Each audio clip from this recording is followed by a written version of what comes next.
Hi guys, we're back here today in our math book and we're working on lesson 7.8.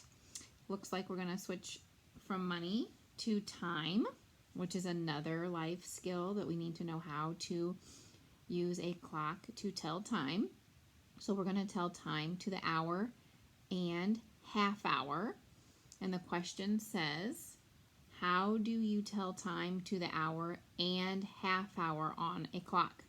And we have talked about this before several times in the classroom. So this should be a little bit of review for us. And I know in first grade you talked about it as well. And you probably talked about it with your parents. So we're going to go ahead and move to the next page. So we're on 510. And up here in the purple box, our model and draw, it says it takes 5 minutes for the minute hand to move from one number to the next number on a clock face. The clock hands on these clocks show 4 o'clock and 4:30.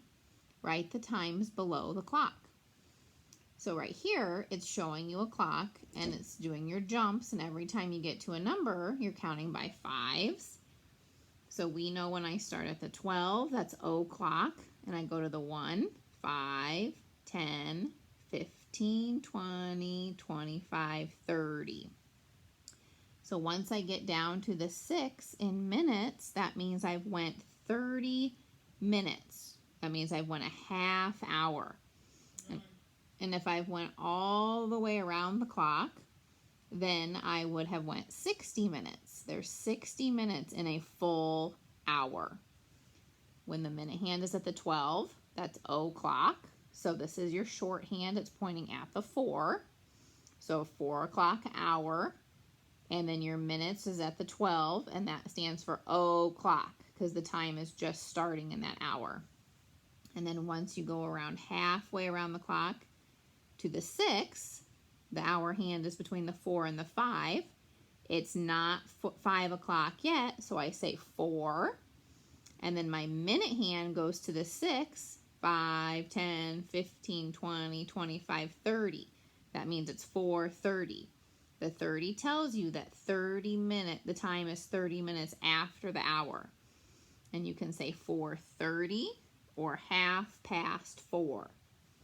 So if I was writing the clock, the time on this clock, I would look where my shorthand is first, and it's pointing at the 1. So I would say 1 for the hour, and then my minute hand is at the 12, and that means the hour is just starting, so it would be o'clock.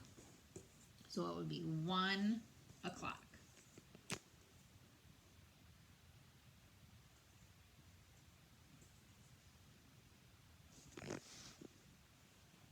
And that's what your time would look like in that number 1.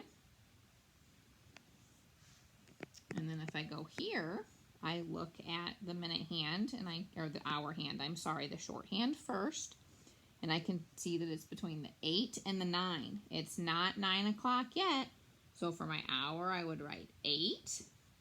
And for my minutes, I would go ahead and look that it's pointing at the 6, and I go 5, 10, 15, 20, 25, 30. So it would be 8:30. It's halfway around the clock. So it would look like that. And then my last one on this page, I would see that the hour hand is between the 3 and the 4. So I know it would be 3 because it's not at the 4 yet. And then, again, my minute hand is at the 6. And that shows me that the minute hand is halfway around the clock. And there are 30 minutes in a half hour. 5, 10, 15, 20, 25, 30. So I would say 3:30. So anytime the minute hand is at the 12, the minutes are o'clock. Anytime the minutes are at the 6, it would be 30 minutes. So when you get into your practice page that you're doing, you are going to write the hour and the minutes for each of those 3 clocks. Then you're going to draw the hour and minute hand onto this word problem. Remember, the hour hand stays inside the small circle and the minute hand is longer. It points outside of that small circle. Then you're going to do this word problem and answer the questions on the back. Do your very best, have a parent check it, or send it to me. Bye, guys.